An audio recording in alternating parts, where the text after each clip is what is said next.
Ladies and gentlemen, may I have your attention, please? I want to thank the press for being here today. We're beginning to start our special session today, and this is a culmination of many months of work on the part of the Democrats, both in the House and in the Senate. Our staffs have been working diligently. We've prepared 8 pieces of legislation to be introduced today. This legislation is for the betterment of education in the state of West Virginia. I don't think anybody could find any piece of legislation that we're introducing to be objectionable.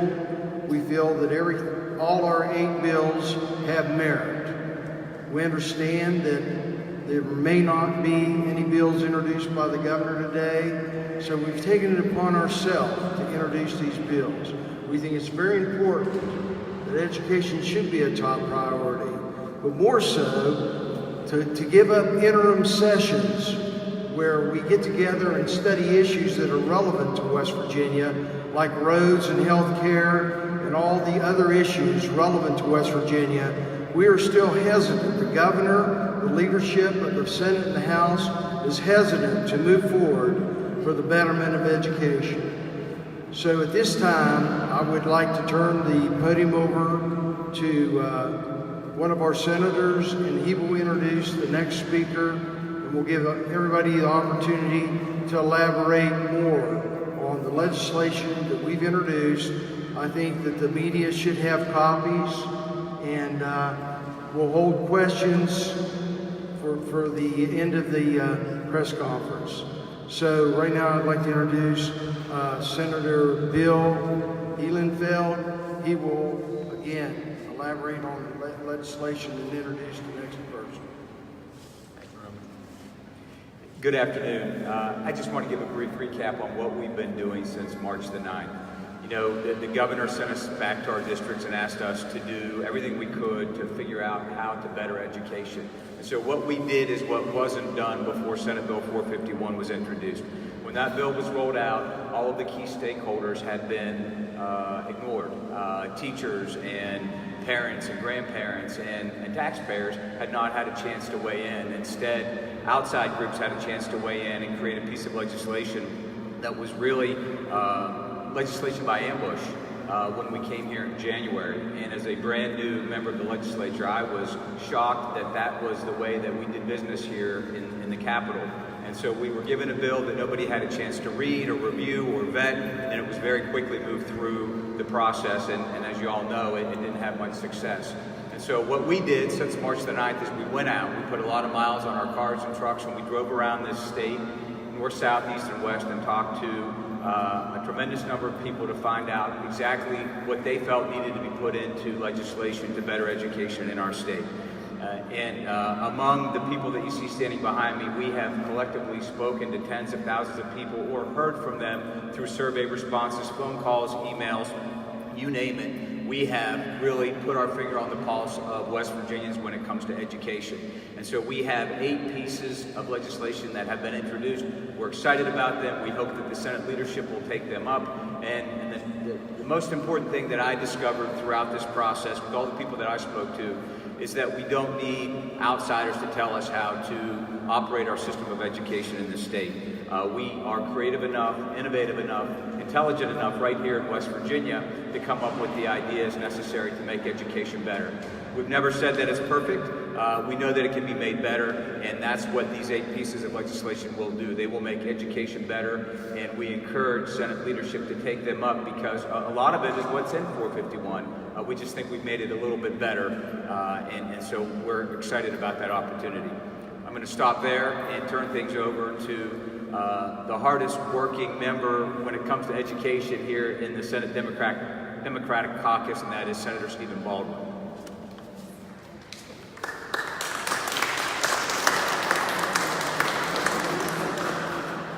Good afternoon, and thank you all very much for being here for this opportunity. We've been working really hard since we let out a session here and went into special session immediately about 2 months ago. And and we're very proud to have before you today 8 different bills. We're going to walk you through those. Some of you have heard this before, so bear with us.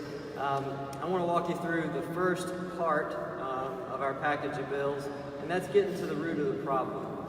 Our students face tremendous social pressures each and every day. We have a crippling drug problem, which we all know about all too well. And so there are 2 pieces to this getting to the root of the problem. The first is we have a very high number of infants, newborns, who are born dependent upon substances. And then that follows them throughout their life, their career as a student, and our teachers, our educators are dealing with that for years to come. So the first part is actually expanding drug-free mothers and babies pilot programs across the state so that we can reduce the number of infants who are born dependent upon substances from the beginning. The second part is the thing we probably heard most about at listening sessions, and that's increasing wraparound services that are available to students. We heard this time and time again, no matter who we talked to, if it was homeschool parents, public school parents, educators. So we are proposing that we amend the formula such that we can hire at least 1 full-time mental health professional in every school in the state of West Virginia. So that's the first part, getting to the root of the problem. I'd like to invite forward Senator Bob Plymel, who will be talking about some of our flexibility options.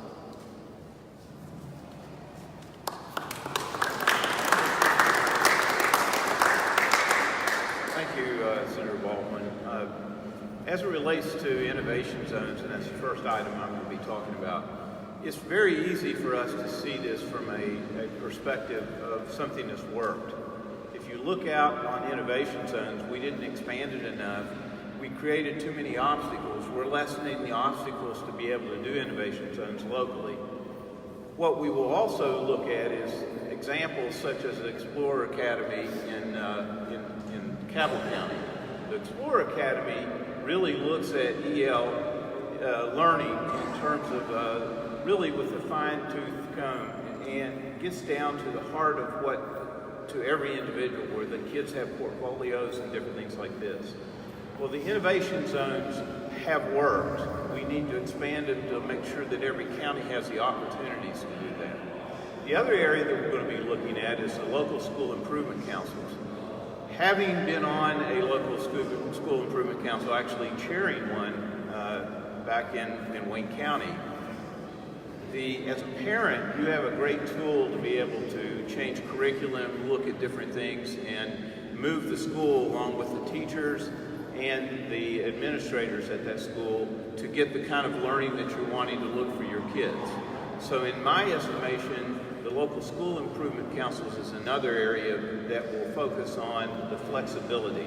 We will also be adding a mental health professional and a parent with a student with special needs. This also looks at the wraparound services and making sure that those are done for the students in those areas. Those are the areas that are focused on innovation and local school improvement councils.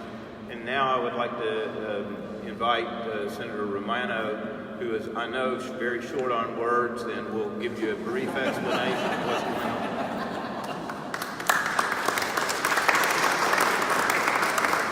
Thank you, Senator Plymel. Let me use my benchmark, okay? So, good afternoon, everybody. You know, it's no big surprise that the key to better education in West Virginia is funding. And you know, that's something we've been bad at for the last 6 years. We've made our teachers go 4 years without any type of pay increase, which is just unthinkable. The 5% that they finally got through standing here in these halls 2 sessions ago really amounted barely enough to compensate them for what they lost to inflation over those previous years. What we've proposed in these bills, and they're not complicated, they're simple bills. We want to keep the promise the governor made and increase their pay by 5%, which is not only good for them, but good for all of West Virginia. We've got to return some prestige to being an educator in this state. We want to give each of the teachers a measly $300 to help them pay for supplies that they're already taking out of their pocket to pay for so many of their kids can do some of the things that their other classmates are doing. And we want to actually make the Underwood Smith scholarship program real and allow a lot of our students who want to get into education to be able to take advantage of that, stay here in West Virginia and educate our students. You know, we can sit here and talk about privatizing public education because that's what charters are. We financially starved the public education system to the point where they can now stand up and say, look, it's broke, we need to privatize it. Well, that's not going to work. Public education is the backbone of the American dream. If our kids can't grow up and our parents can't see their kids do better than they could, we've lost something very important in America. Thank you.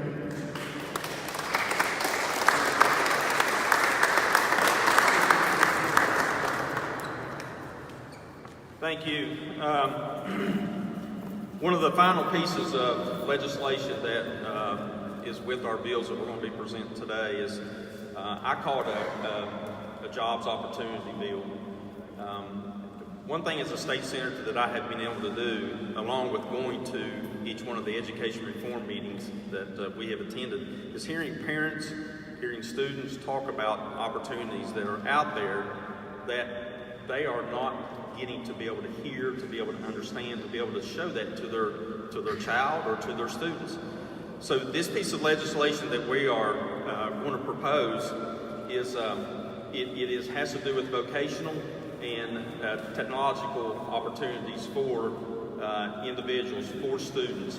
Also, as a state senator, I've been able to attend meetings with manufacturers, business leaders, and hearing them talk about the opportunities that they have out there for their companies, and creating that opportunity for those students is what we need to be able to message to each and every student that we have here in West Virginia. So what this piece of legislation is going to do, which will mirror kind of Senate Bill number 1, which I think was a great bill that we passed, we're going to dive down just a little bit deeper into our education system, into the middle school level.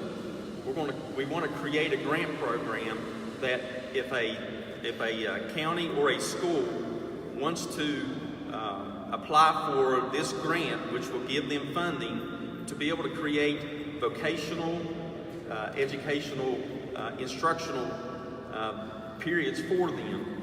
Whether that maybe some of those students do not want to attend a 4-year college. Maybe they're not geared for that. Maybe they just want to be able to get out into the field and be able to work with their hands. So that's what this program is going to be for.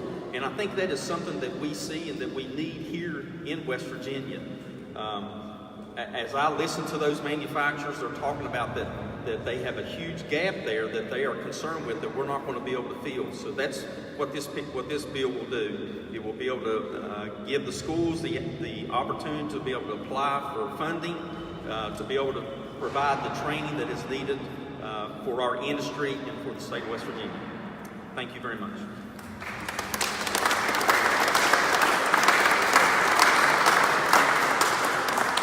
Before we open it up for questions, I'd like to introduce the Minority Leader and my counterpart in the House, Minority Leader Tim Miley. Thank you, Roman. I just want to say a couple things. Number one, thank you to the senators who have really spearheaded this drive to have town hall meetings around the state for the past month or two, as well as coming up with these pieces of legislation that you've heard discussed, not just today, but last week as well. We will be introducing the same pieces of legislation in the House, or certainly substantially similar, to mirror what they're doing here in the Senate. It's important to note that there is no silver bullet that's going to turn around the state's educational system overnight. There just isn't. And if you want to place all your focus on charter schools and educational savings account, you will still be leaving the public school system behind if you send kids to charter schools or send kids to private schools with ESAs. You're still not addressing the fundamental root cause of the problems in our public education system. These bills, we believe, will help address those root causes of the problems that we're finding here in West Virginia. Otherwise, we're going to continue to score poorly across the state. So we look forward to working with our counterparts here in the Senate, as well as the Republicans in the House and Senate, to make meaningful, sincere, fundamental reform in our state's education system. It's not just with the cherry on top of charter schools or ESAs, but it's more meaningful, sincere items like you've heard discussed today. Thank you, Roman. Thank you, Leader Mug. We'll open up for any questions that the press may have. Address it to any of our members. We are optimistic that these bills should be taken up. We think that we can, move forward in West Virginia here, and we're encouraging both the President of the Senate and the Speaker of the House to take up these bills and move West Virginia forward. With that, if any of you have any questions. Senator, have you heard from the Senate President whether his Student Success Act big bill that he's planning includes what the additional mental health workers, social workers, psychologists? Have you heard whether he's planning to put that into the Student Success Act? In my conversation with the President, we haven't talked about anything specific. We just think we're going to get another dose of Senate Bill 451. He said that they're in the process of refining their legislation to be ready in about 14 days. And, we'd like to be part of the process. We think the bill should be taken up individually and ran on their own merit. So at this time, that's about the extent of the conversation we've had with the leadership of the Senate. So you're going to be introducing these bills today, and you don't expect it to be taken up for... These bills will be introduced today. They'll be on the blue list. They'll be given a number. We're optimistic that if we want to move West Virginia forward, let's get it done. Let's get it done today.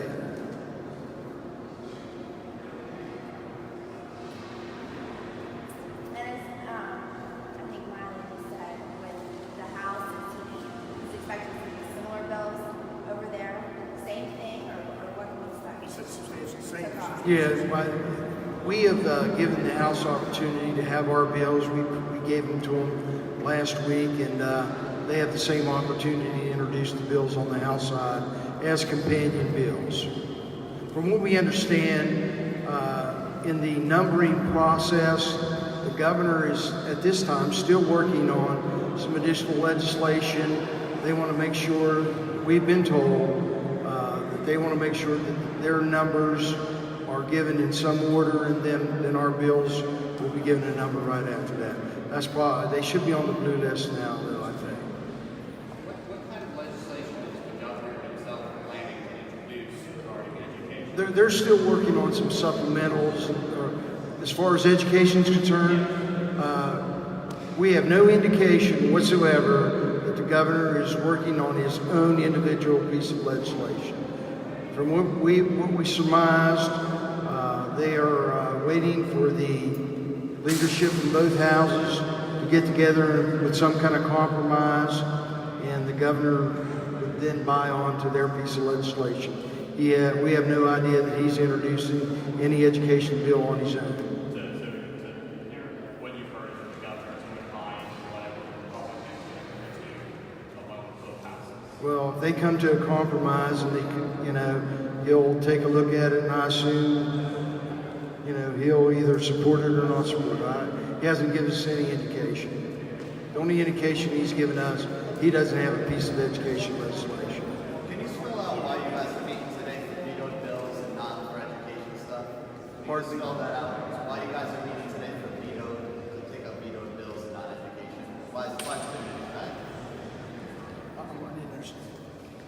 Why are you guys meeting today for vetoed bills and not for the education legislation? Well, that's what we'd like to know. We think that education is the most important thing. Obviously, to run government, he has to have the supplementals to get that money to agencies, giving them the spending authority to spend the money that they need to, operate efficiently. But, there's no reason education should be the first priority. And it's our first priority. And in the event that, they can't come up with the legislation, we've given them an opportunity to have pieces of legislation that, everybody agrees on, and then we can move forward. Yeah, good. Yeah, yeah. I just wanted to reply to your question as well. We're ready. We spent 2 months working really hard, doing listening sessions all over the state, crafting legislation, and we've got that legislation ready. According to press reports, they say they're not ready. There's not consensus. we're ready. We've got bills ready to go, and the bills that we have ready to go are consensus bills. These are not divisive. These are not controversial issues. These are things that everybody can agree to. So we're ready today.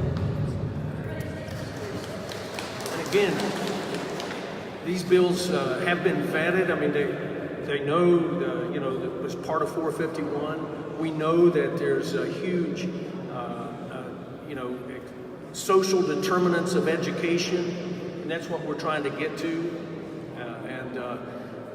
Let's move forward. And some of this, there is a sense of urgency, or at least there should be, as some of these bills have to be, you know, funded. So, you know, you're going to push up against June 30th without an education reform bill, and that's not good.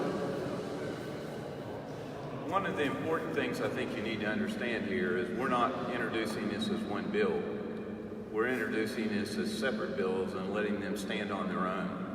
We think that's important. We did not have that opportunity to do that during the session, and this will allow us the opportunity to vote on the merit of each bill separately. The only other thing I would add to what Senator Baldwin said is, I know in listening to press accounts from the radio and in the newspapers that the folks that support 451, Senate Bill 451, have gone on and on about how they're not satisfied with the status quo, and that's become a myth. That's become an argument that has no strength in opposition to anything we do. But here today, the Democrats are ready. We're introducing our bills. We're not happy with the status quo because we've gone out to the communities and talked to teachers and parents and children, and these are the issues that are important to them. So we're not happy with the status quo. We may have a difference of opinion on how to address education in the state, but that is a myth that you hear from the Senate President and anyone who supports Senate Bill 451. More questions? Since the President's for all of our bills, I think they should pass pretty easy. Today. Yeah. If there are no further questions, thank you for being here. We're anxious to get started. We're optimistic that they're going to take up our bills, and let's move West Virginia forward. Thank you.